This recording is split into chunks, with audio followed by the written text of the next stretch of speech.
Good morning, Nigeria. I'm Tracy Benson, and this is Naija Now, your Sunday morning headlines in pictures. Pressure is mounting on EFCC Chairman Ola Olukoyede to resign after his commission's freeze on Osun State's government account was reversed by President Tinubu, who called the timing deeply embarrassing just 10 days before the state's governorship election. The Accord Party wants Tinubu to remove him if he won't step down. The EFCC insists the freeze was a routine, non-political probe.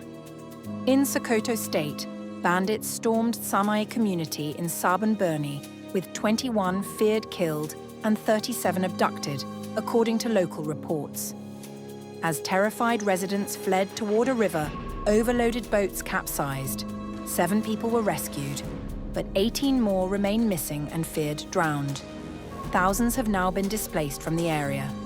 Both the ADC and former Vice President Atiku Abubakar have rejected the ICPC's interim report on the fake PFIPC agency scandal, calling it inadequate.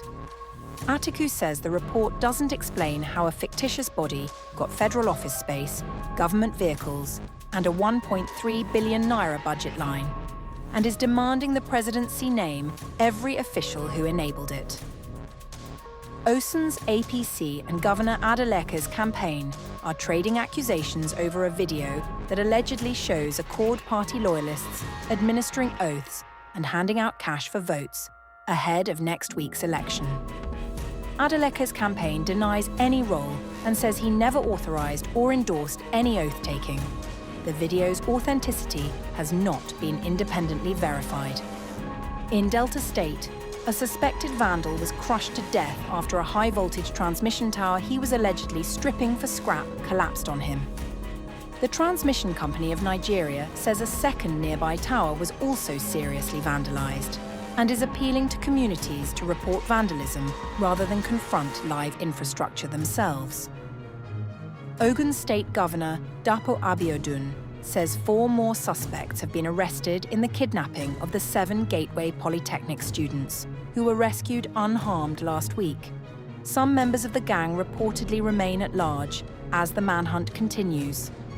The Nigeria Labour Congress says the current 70,000 naira minimum wage no longer reflects economic reality and is opening fresh talks with the federal government with a target of 500,000 naira.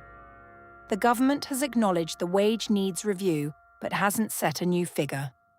Later today, the defending champions Super Falcons take on Cameroon in Casablanca for a spot in the WAFCON semi-finals, with a ticket to next year's Women's World Cup on the line.